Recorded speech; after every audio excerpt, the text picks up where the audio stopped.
Hi, my beautiful lovelies. Welcome back to my memoirs and a fresh page from my diary. I want you to spend an evening with me today.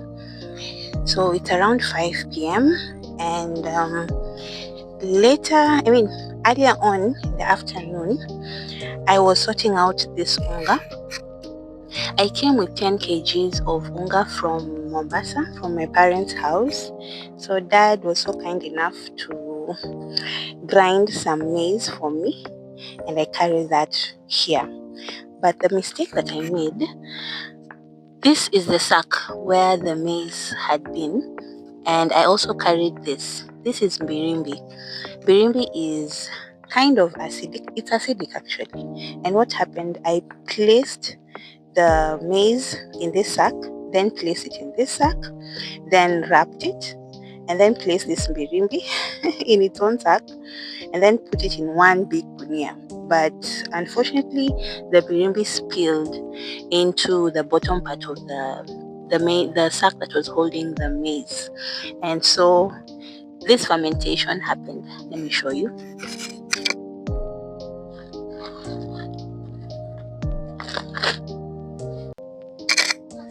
So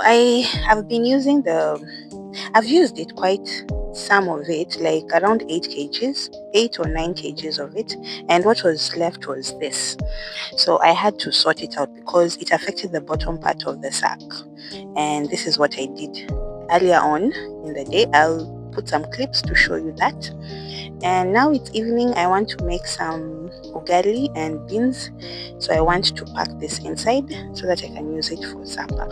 At the same time, I want to prepare water for the kids to take a bath with. Firewood has become a bit difficult to find because it has been raining, as you can tell. There's a lot of grass because of the rain. So I don't usually boil water, not unless it's very, very cold. So what happens, I fill these jerry cans with water and then place them on this side of the tank so that the sun can hit the water and make it a bit warm so that I can save on firewood. I know it's ironic. We are off grid and firewood is free, but getting it sometimes becomes very hard because of the weather. And most of them, you get it when it's still very beachy. It's very wet, so you can't really use it for cooking. So that is what I usually do for the kids. So let me prepare their bath so that they can go. And at the same time, I'm also making supper. These are some beans, and the rest of the beans are here. Let me show you.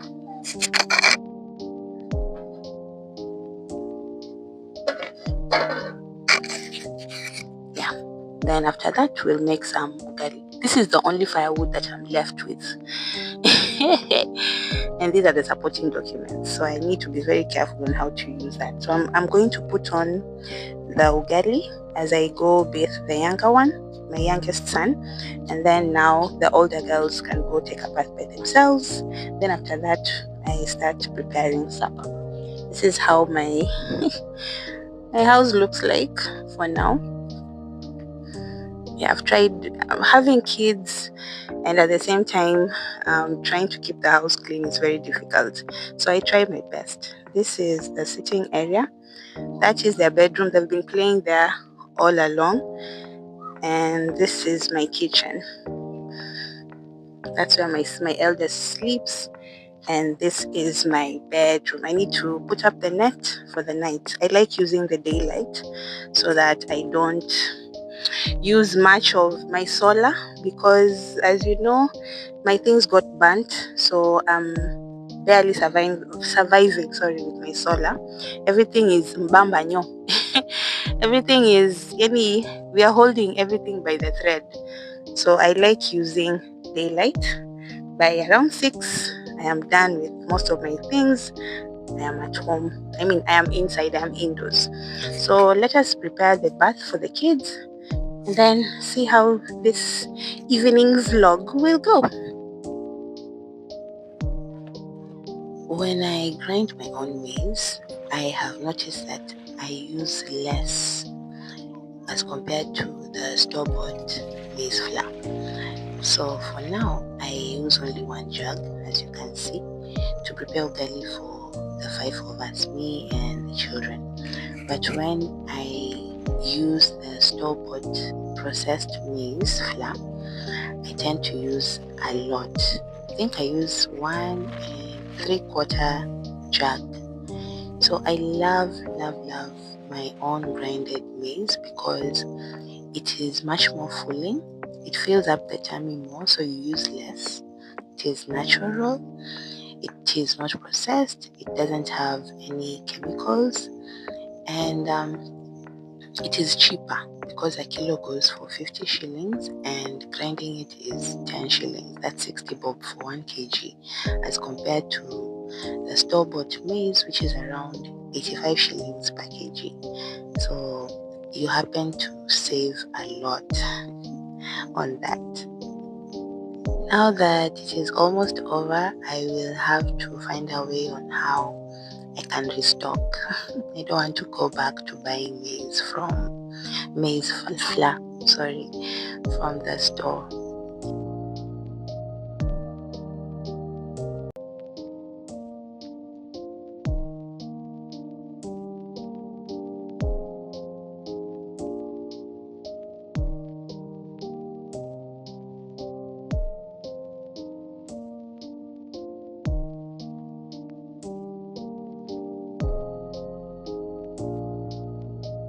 Now that the ugali is on the fire, let us rush to get these kids go have their baths. This is usually my rush hour. I call this my rush hour because everything needs to flow in a certain routine at a certain time, because I'm trying to beat the sun. I don't want to go beyond 6 p.m. As I told you before, I don't want 6 p.m. to find me outside. So this is the time that I am running all over the place trying to get things done. And I usually start bathing my youngest when the water is still very warm, and then the rest usually follow. One thing I am very grateful for is the fact that I have only one toddler to deal with when it comes to bathing. I know that sounds crazy, or funny or silly, but there was a time in my life where I could bathe 3 kids at the same time because they were still very, very young and they couldn't really bathe for themselves. So I appreciate the fact that my girls have grown up and they can now bathe by themselves comfortably without me having to supervise them. So after bathing the youngest, I usually wash his shoes, and he normally doesn't get down from the couch. I place him on the couch and then I wash his shoes. After this, there is no playing, there is no going outside anymore, and I prefer him staying up so that he doesn't dirty himself. Now, knowing that now the house still has a mud floor, I just don't want him to get dirty playing around all over. So I put him up and I wash his shoes, and that's it. Back the next day, because immediately he eats, he just goes to bed. And there is girl number 1, and here is girl number 2 going to take a bath.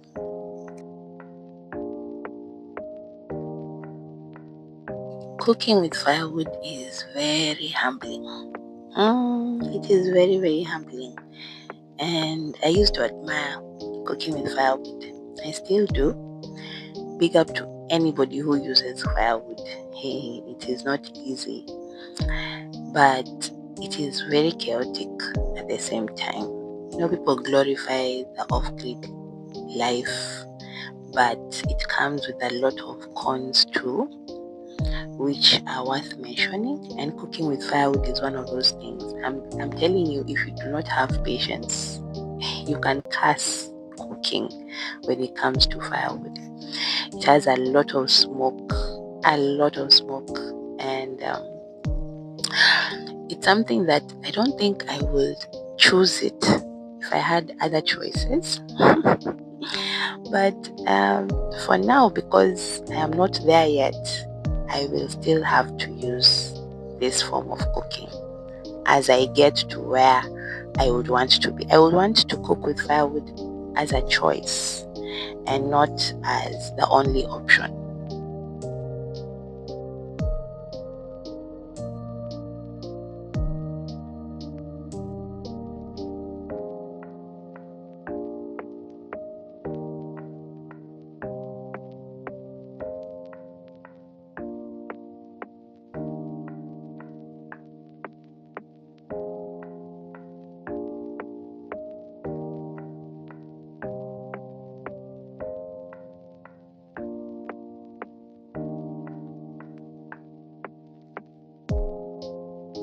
So I am right on time. It's getting dark, so let's put on some lights.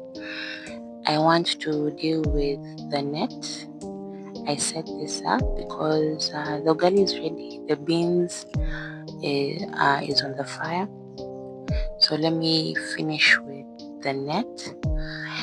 Then after this, I can now go and take a shower. All the kids are inside, they are dressed, and they are in the living area. And yeah, I'm much more closer to getting things done now.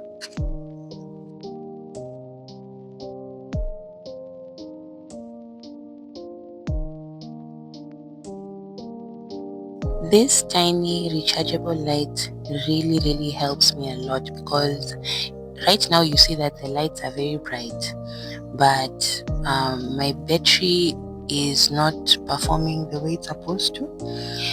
So it reaches a point at around 8ish, 9ish. All the lights go very dim. You'll see that later in the video, and that is when this light comes in handy.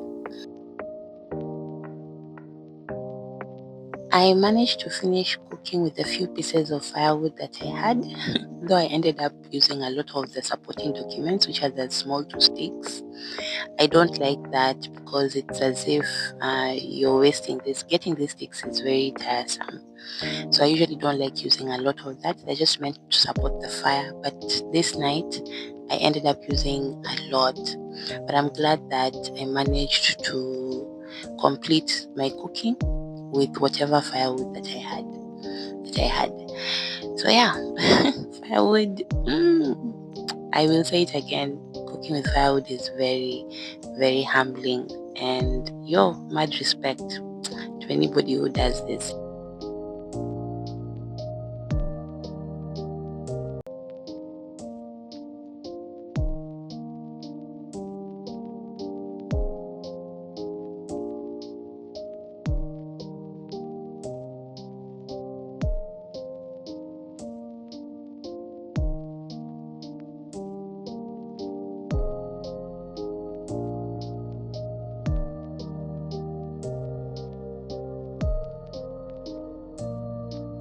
Supper is ready, so let's serve.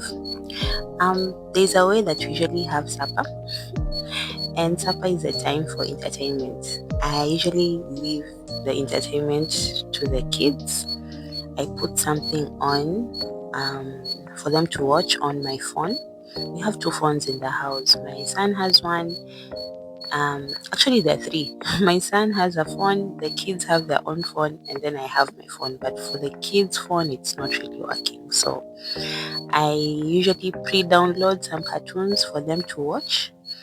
And this is the setup. The tiny table suits, or rather fits all of them. So I usually don't eat with them here. This is the bedroom. I prefer, eating in the sitting room because I feel as if it's a bit hot, and I am charging the phone so that I can keep on using it when it comes nighttime for social media and stuff. And this is my food. I had the ugali and the beans, and the side dish is the mbirimbi. After supper, nothing much happens. I don't take my dirty dishes outside because we have roaming dogs and cats. So I just leave them here till morning, and that is when I move them outside. And this is the time that my small light comes in handy because the bulbs have already started dimming. So I usually use that for light. I can still use the bulbs, but they're not as bright. But we don't really need the brightness because everybody at this point has gone to bed apart from me and my son. The younger ones usually sleep very early. Once they've already eaten, they watch some cartoons here and there, and then they go to sleep. And yeah, that's my girl's bedroom. So for the rest of us, me and my son, that is the time I put in some data on my phone. I don't have data 24 hours on my phone, so we usually put it at night. That's when I can, do the uploading of the videos, update my social medias, answer comments, and all that. Then that is closed. The bucket that you see there, this is our loo for the night. It usually stays in the girls' bedroom. As you know, my toilet caved in, so we still use the bucket system. So it stays in the girls' bedroom when they want to ease themselves. Yeah. And I sleep with my younger one. We don't have much going on at night. Just catch up with my son. This is the time I can have some alone time with myself and also catch up on TikTok and news and that kind of stuff.